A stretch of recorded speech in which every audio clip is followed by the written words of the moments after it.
മാസപ്പടി കേസുമായി ബന്ധപ്പെട്ട എൻഫോഴ്സ്മെന്റ് ഡയറക്ടറേറ്റ് നടത്തിയ പരിശോധനയ്ക്കിടെ സുരക്ഷാ വീഴ്ചയുണ്ടായ സംഭവത്തിൽ പോലീസ് ഉദ്യോഗസ്ഥർക്ക് നേരെ നടപടിയുണ്ടാകും എന്ന വിവരം ആണ് ഇപ്പോൾ പുറത്തുവരുന്നത്. പ്രത്യേകിച്ച് വീണ ടിയുടെ വസതി, അത് പ്രതിപക്ഷ നേതാവ് കൂടിയായിട്ടുള്ള പിണറായി വിജയന്റെ വസതിയായിരുന്നു. അവിടെയാണ് ED പരിശോധന നടത്തിയത്. ആ പരിശോധനയ്ക്ക് ശേഷം ED ഉദ്യോഗസ്ഥർ പുറത്തേക്ക് പോകുന്ന സാഹചര്യത്തിലായിരുന്നു വലിയ തോതിൽ അക്രമ സംഭവങ്ങൾ ഉണ്ടായത്. ആ അക്രമ സംഭവത്തിൽ പോലീസിന് വീഴ്ച പറ്റിയിരിക്കുന്നു എന്നതാണ് പ്രാഥമികമായ കണ്ടെത്തൽ. അതിന്റെ അടിസ്ഥാനത്തിൽ ജില്ലാ special branch assistant commissioner Santhosh കുമാറിനും മ്യൂസിയം CI പ്രശാന്തിനും എതിരെ നടപടി ഉണ്ടാകും എന്നതാണ് വിവരം. സംഘർഷ സാഹചര്യം നിലനിൽക്കെ എങ്ങനെയാണ് ഈ വാഹനം വീടിന് പുറത്തേക്ക് ഇറങ്ങിക്കൊള്ളാൻ നിർദ്ദേശം നൽകിയത്, ആരാണ് ഈ നിർദ്ദേശം നൽകിയത് എന്നത് സംബന്ധിച്ച വിവരങ്ങൾ ഉൾപ്പെടെ കൃത്യമായി പരിശോധിച്ചു വരികയാണ്. വാർത്തയുടെ വിശദാംശങ്ങളുമായി ഡാൻ ആണ് ചേരുന്നത്. ഡാൻ, ആഭ്യന്തര മന്ത്രാലയത്തിന്റെ വലിയ വീഴ്ച അല്ലെങ്കിൽ നാണക്കേട് എന്ന് തന്നെ വിലയിരുത്തപ്പെട്ട ഒരു സംഭവമാണ്. കാരണം ഏതാണ്ട് 8 മണിക്കൂർ നീണ്ട പരിശോധനയ്ക്ക് ശേഷം ആ വാഹനം പുറത്തേക്ക് ഇറങ്ങിയപ്പോൾ അതിന് കൃത്യമായൊരു സുരക്ഷ നൽകാൻ പോലീസിന് സാധിക്കാതെ പോയി. ഇപ്പോഴിതാ അതിൽ നടപടി ഉണ്ടാകുന്നു എന്ന സൂചനയാണ് വരുന്നത്. എന്താണ് വിവരങ്ങൾ?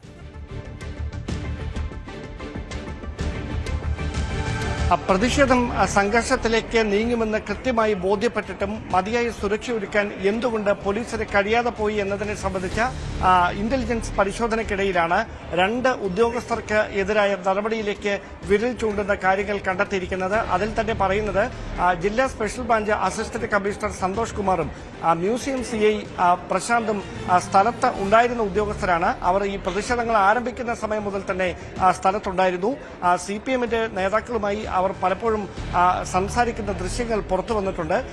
അതിനുശേഷം പ്രവർത്തകരെ അനുനയിപ്പിക്കാനുള്ള ശ്രമം നേതാക്കളുമായി ചർച്ച ചെയ്ത് ഉദ്യോഗസ്ഥർ എന്തുകൊണ്ട് നടത്തിയില്ല, അതല്ല നേതാക്കൾ പറഞ്ഞാൽ കേൾക്കുന്ന നിലയിലായിരുന്നില്ല പ്രവർത്തകർ ഉണ്ടായിരുന്നതെങ്കിൽ എന്തുകൊണ്ട് അത് ക്രമസമാധാന ചുമതലയിലുണ്ടായിരുന്ന മറ്റ് ഉന്നത ഉദ്യോഗസ്ഥരെ അറിയിക്കുന്നതിൽ വീഴ്ച സംഭവിച്ചു. ഇതാണ് പ്രധാനപ്പെട്ട വിമർശനമായി ഇവർക്കെതിരെ ഉയരുന്നത്. 300ഓളം പോലീസ് ഉദ്യോഗസ്ഥരെ സുരക്ഷാ വിന്യാസത്തിന്റെ ഭാഗമായി പിണറായി വിജയന്റെ ബേക്കറി ജംഗ്ഷനിലുള്ള വസതിക്ക് ഇരുവശങ്ങളിലായി ഈ പ്രതിഷേധങ്ങൾ നടന്ന സമയത്ത് വിന്യസിച്ചിരിക്കുമെന്നാണ് പോലീസിന്റെ കണക്ക്. പക്ഷേ അതിനേക്കാൾ ഏറെ പ്രവർത്തകർ അവിടേക്ക് തടിച്ചു കൂടുന്ന സാഹചര്യമാണ് ഉണ്ടായത്. ഒരുപാട് ഇടവഴികൾ ഈ വീടിരിക്കുന്ന സ്ഥലത്തേക്ക് എത്തുന്ന സ്ഥലങ്ങളിലുണ്ട്. അവിടെയൊക്കെ പ്രവർത്തകർ സംഘടിച്ചു നിൽക്കുന്നുണ്ടായിരുന്നു. വാഹനം മുൻപിലേക്ക് ഇറങ്ങി വരാൻ ഈ പ്രതിഷേധക്കാർ ഇങ്ങനെ തെരുവിൽ മുദ്രാവാക്യം വിളിച്ചുകൊണ്ട് പ്രതിഷേധിക്കാൻ തയ്യാറാകുന്നതിനിടയിൽ ഈ 3 വാഹനങ്ങൾ പിണറായി വിജയന്റെ വസതിയിൽ നിന്ന് പുറത്തേക്ക് ഇറങ്ങി വരാൻ ആരാണ് അനുമതി നൽകിയത്? അവിടുത്തെ സാഹചര്യം മനസ്സിലാക്കി ആ വാഹനങ്ങൾ അവിടെ തന്നെ കുറച്ച് സമയം കൂടെ നിന്നിരുന്നെങ്കിൽ ഈ പ്രതിഷേധക്കാരെ ആ വഴിയിൽ നിന്ന് ഒഴിപ്പിച്ചതിന് ശേഷം സുരക്ഷിതമായി ഈ 3 വാഹനങ്ങൾക്ക് പ്രധാനപ്പെട്ട റോഡിലേക്ക്, റിസർവ് ബാങ്കിന് അടുത്തുള്ള പ്രധാനപ്പെട്ട റോഡിലേക്ക് എത്താൻ കഴിയുമായിരുന്നു. അങ്ങനെ എത്താനുള്ള സാഹചര്യം ഒരുക്കുന്നതിന് പകരം ഈ ED ഉദ്യോഗസ്ഥർ സഞ്ചരിച്ചിരുന്ന വാഹനങ്ങൾ പ്രതിഷേധക്കാർക്ക് നടുവിലേക്ക് തള്ളിവിടുന്നതിന് സമാനമായ സാഹചര്യമാണ് ഉദ്യോഗസ്ഥരുടെ ഭാഗത്തുനിന്നുണ്ടായ അനാസ്ഥ മൂലം ഉണ്ടായതെന്നാണ് ഇന്റലിജൻസിന്റെ വിലയിരുത്തൽ.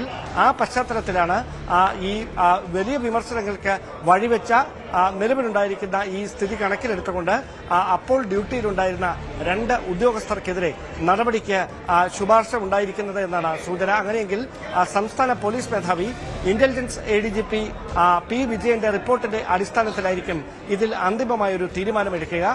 വൈകാതെ തന്നെ നടപടിയിലേക്ക് കടക്കുമെന്നാണ് ആഭ്യന്തര വകുപ്പിൽ നിന്നടക്കം ലഭിക്കുന്ന സൂചനകൾ. പാർട്ടിക്കുള്ളിലും കോൺഗ്രസ് പാർട്ടിക്കുള്ളിലും വലിയ വിമർശനം ഉയരുന്നുണ്ട്. കാരണം പോലീസ് ഇപ്പോഴും കോൺഗ്രസിന്റേതല്ല എന്ന തരത്തിലാണ് പോലീസിന്റെ ഭാഗത്തുനിന്നുണ്ടാകുന്ന ഇടപെടലുകൾ. കൃത്യമായി ഉദ്യോഗസ്ഥരെ വരുതിയിൽ നിർത്താൻ കഴിയാതെ പോകുന്ന സാഹചര്യമുണ്ട്. അത് അങ്ങനെ തുടർന്നാൽ വലിയ വില കൊടുക്കേണ്ടി വരുമെന്ന ഒരു വിലയിരുത്തൽ പാർട്ടിക്കുള്ളിൽ നിന്നുകൂടി ഉയരുന്ന ഒരു പശ്ചാത്തലത്തിലാണ് വീഴ്ച വരുത്തിയ ഉദ്യോഗസ്ഥർക്കെതിരെ, കുറ്റക്കാരായ ഉദ്യോഗസ്ഥർക്കെതിരെ അടിയന്തരമായ നടപടിക്ക് ശുപാർശ ഉണ്ടായിരിക്കുന്നതെന്നാണ് വിവരം. യെസ്, അതാണ്. അതായത് എൻഫോഴ്സ്മെന്റ് ഡയറക്ടറേറ്റിന്റെ പരിശോധനയ്ക്ക് ശേഷം വാഹനം പുറത്തേക്ക് ഇറങ്ങിയപ്പോൾ വലിയ തോതിലുള്ള അക്രമ സംഭവമാണ് ഉണ്ടായത്. ആ വിഷയത്തിൽ ഇപ്പോൾ പ്രതികളെ ഉൾപ്പെടെ പിടികൂടിക്കൊണ്ടിരിക്കുകയാണ്. അതേസമയം പോലീസിന്റെ ഭാഗത്ത് നിന്ന് ഉണ്ടായ വീഴ്ചയിൽ പോലീസ് ഉദ്യോഗസ്ഥർക്ക് നേരെയും നടപടിയുണ്ടാകും. കൂടുതൽ വാർത്തകൾക്ക് News 18 Keralam YouTube channel subscribe ചെയ്യുക.